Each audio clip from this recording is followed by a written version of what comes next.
Oh my gosh, that's ginormous. Okay. It's gonna be 2 videos, whoever's it's gonna be 2 videos. Okay. Are you gonna email it to me?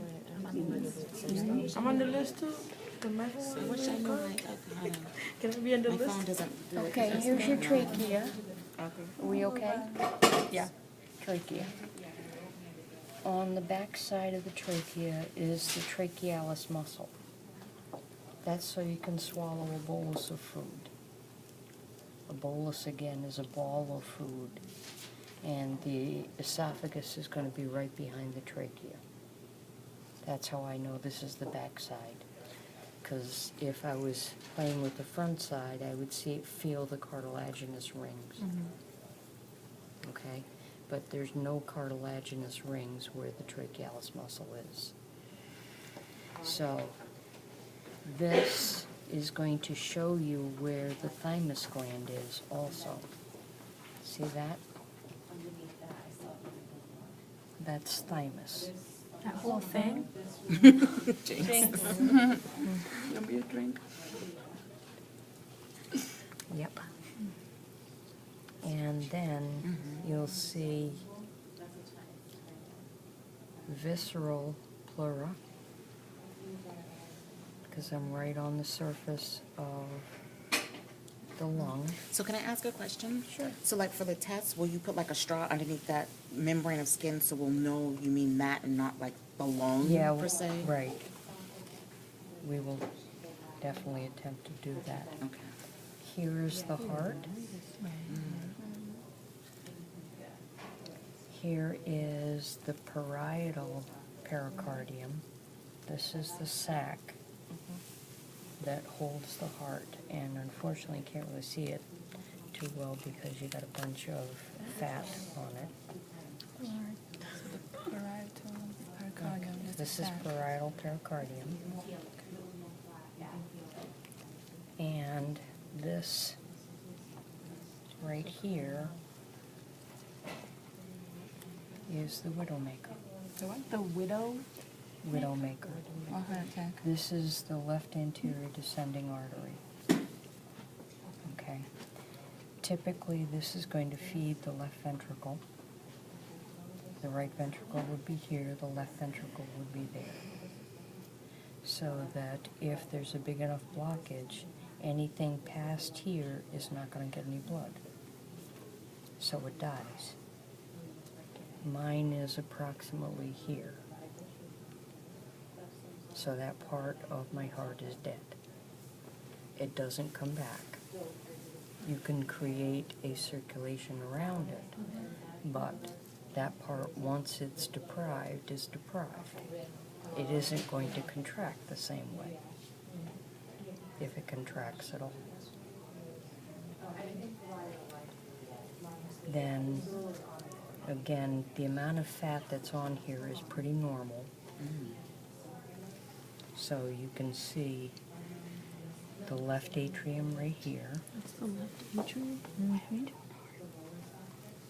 And the right atrium is way back here. Looks like an ear-like flap. Is that fat? Mm-hmm. Yes, it is. Now, here is your diaphragm. Notice the smooth side. This is the parietal pleura side. This one is the parietal peritoneal side. It's rough and ridgy. So, smooth, rough and ridgy. And this is going to show a nice piece of visceral pleura. So we have a naked lung now. Okay. Now on the other heart, other lung and pluck, I want to be able to show you how it splits. Okay. Now,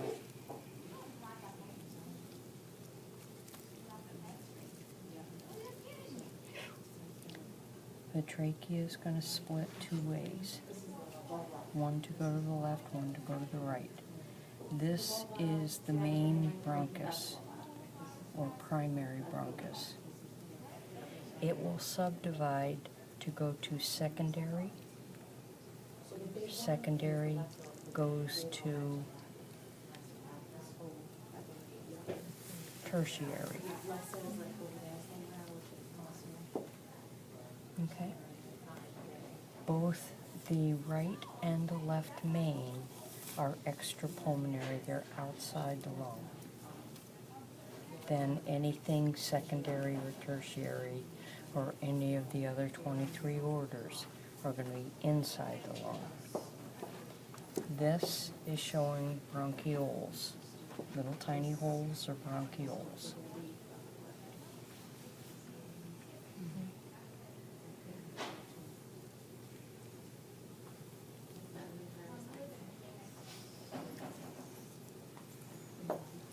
Okay. So primary would be here, secondary here, and normally you don't have to worry about tertiary, but this guy had a good one, so I'm showing it to you.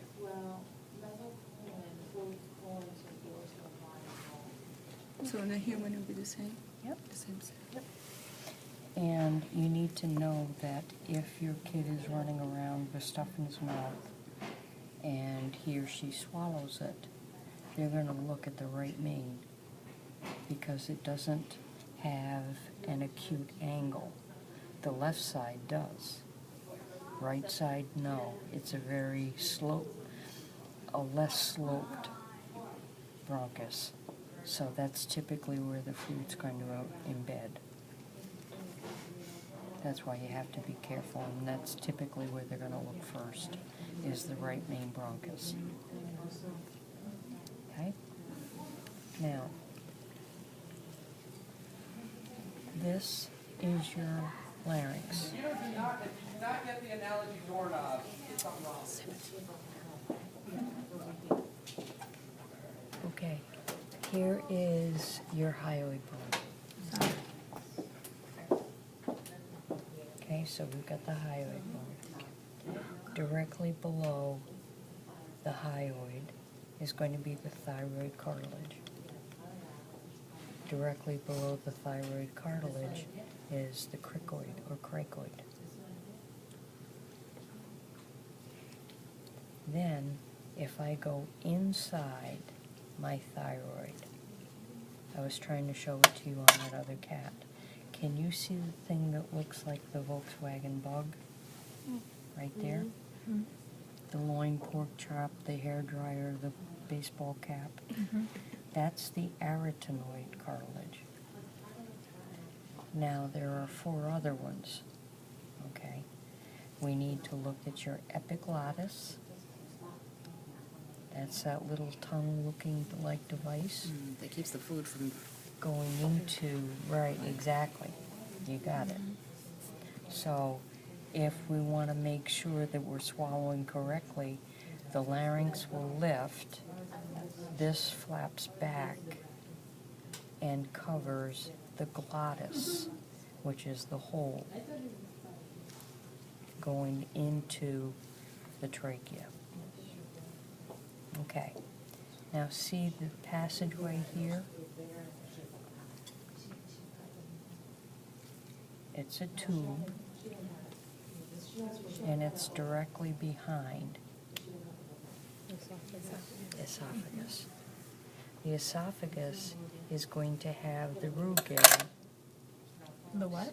The rugae, the ridges. See the ridges? In the stomach. Similar to what you would see in the stomach and what you would see in the bladder. Okay? That's pretty much it. So thyroid means shield. So it forms a shield around the arytenoid. Epiglottis, glottis, it's just the hole. esophagus back here, hyoid here. What is the function of the arytenoid? The arytenoid is going to hold on to some muscles for you. So, and then you would have vocal folds down here.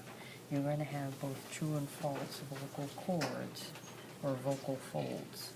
Faults aren't really, they're not going to assist with voice production, but the true will. We're not going to worry about them on this.